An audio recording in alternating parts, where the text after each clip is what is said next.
Welcome back, fourth graders.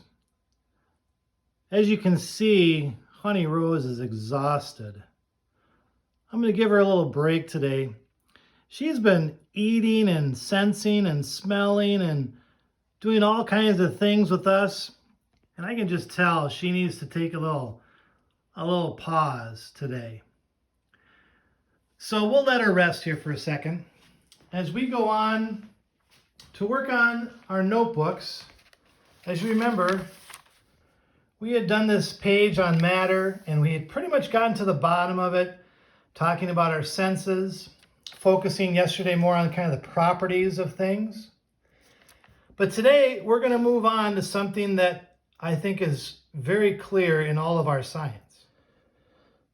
So I started a new page here on inference in our notebooks. This big fancy word right here, inference, is something that we use in reading, of course, but it's also something that we've been using a lot of in science.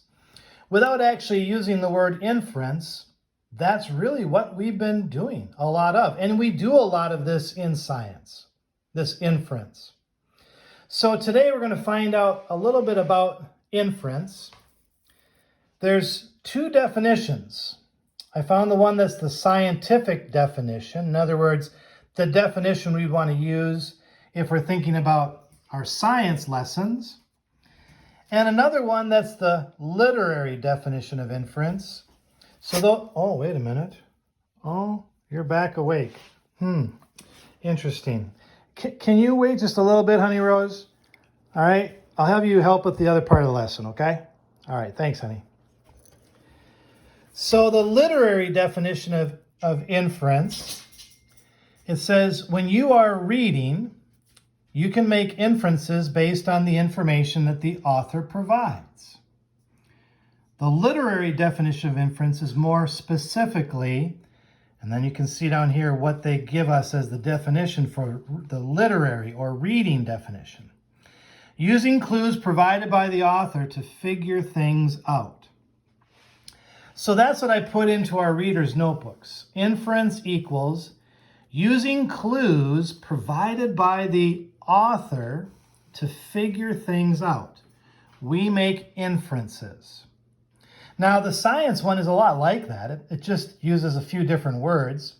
It says an educated guess made through observation.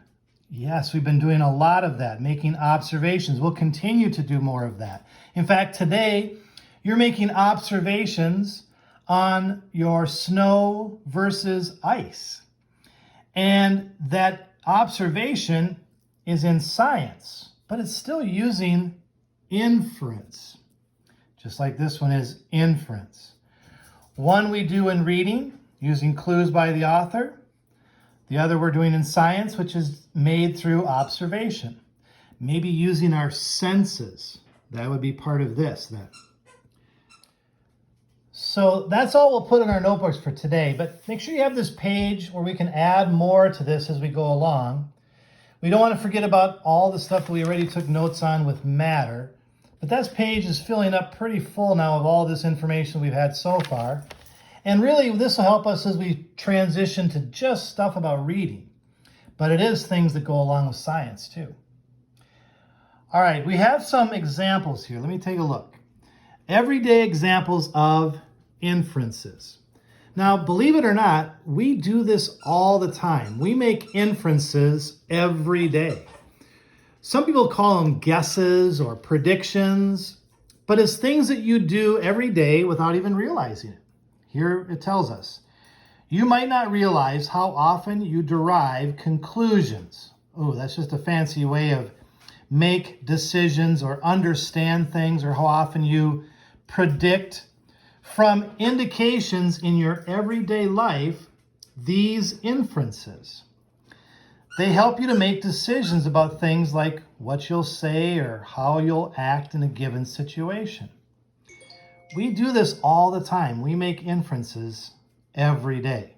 Probably, well, I wouldn't say every minute of every day, but you'd be amazed how many inferences you make every day. I'm doing it right now.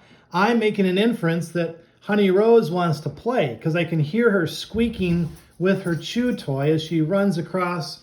Oh yeah, there she goes. Runs across with her chew toy. I'm doing inferences right now because I'm wondering about my son, whether he's going to be coming home and barging in the middle of my video lesson or not. And I don't think I hear any car noises, so I'm predicting he's not coming home quite yet. But we do this all the time. I wouldn't say every second of every day and every minute of every day, but we do it a lot. So let's look at some examples here. It says, Sally arrives at home at 4:30 and knows that her mother does not get off of work until 5. Sally also sees that the lights are off in their house. So, I bet right now you have an inference. What do you think Sally has figured out based on those clues? She arrives home at 4:30 and knows that her mom doesn't get off of work till 5. And she sees that there's no lights on in their house, that all the lights are off in their house. So maybe you want to pause and make your guess, and then I'll reveal this. Here we go. Maybe you were right. Sally can infer that her mother is not yet home. Something kind of like that. Based on the clues, that's what she can infer. Infer is just part of this word inference. To infer is the act of doing inference. That's what you do, you infer. Okay, let's try another one. See if you get this one. Sherry's toddler is in bed upstairs. She hears a bang and crying. Oh, that doesn't sound good. Using those clues, go ahead and pause it if you want. What do you think is an inference that you could make? What could you infer?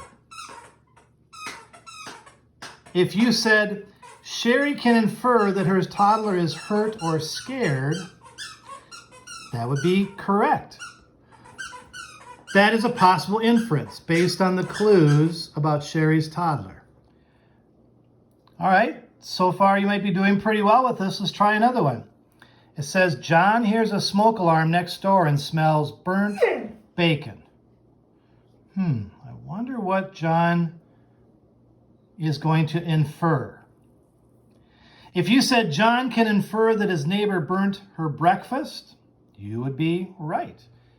While I've been sharing this with you and working on inference, I've heard a few things with Honey Rose in the background. You probably have too. She was playing with her toy. Oh boy, and now I hear some other noises. Let's make some inference with Honey Rose, as long as she's awake now. All right, let's take a look. Oh boy, I was right. I made an inference, and I see some things as well that I'm observing. Oh man, Honey Rose, I can't take my eye off of you. Based on what you see here, what's an inference that you could make about Honey Rose? Remember, an inference is using clues to make a guess, to make a prediction. Using those clues that you just had, if you said that Honey Rose got herself into my crackers that I was going to have for a snack, not you, Honey Rose. Those were supposed to be for me, and they were covered with some peanut butter. Looks like I need to go and remake my snack. Thanks a lot, Honey Rose. Well, good luck with your inferences. I'm going to talk to you about one more thing you can do with science and inferences before we move on for today. Can you say goodbye, Honey Rose? So, fourth graders, you might have predicted right away that Honey Rose has gotten into some peanut butter. Your inference might have told you that based on the way she was licking her lips and why her tongue was going in and out, that she was struggling to try to eat all that peanut butter before I could stop her. You also might have inferred that she had gotten into those crackers because there was a bunch of crumbs on the counter, and she obviously can reach up to the counter, and she was able to eat my snack. Well, today I'm going to add to your activity page, the one that's after this lesson. I will put on there the notebook as always, so you can get caught up on those notes. There's not much so far with our inference page, but you can get that copied down. But I also have an idea for you with your balance scales. If you're interested, there's a way for you to measure with grams. And you can use inference to try to make predictions or guesses. Remember, inference is an educated guess. You can make an inference about how many grams something actually weighs, the mass of that object. So remember yesterday you put some objects in those balance scales and you tried to compare the mass of different things? Well, if you have some popcorn around your house, you could take a kernel of popcorn, they say, now I don't have a scale here to measure this, but they say that one kernel of unpopped popcorn is about a gram. So if you wanted to count how many kernels of popcorn it is that's in your balance scale, when you balance out the other side that has the object in it, you could actually try to infer the mass of certain objects. So that's another possibility for you to use your balance scales. Those are really cool how they turned out. And you could do some inference using popcorn. All right. Well, have fun, good luck, and we will see you again tomorrow.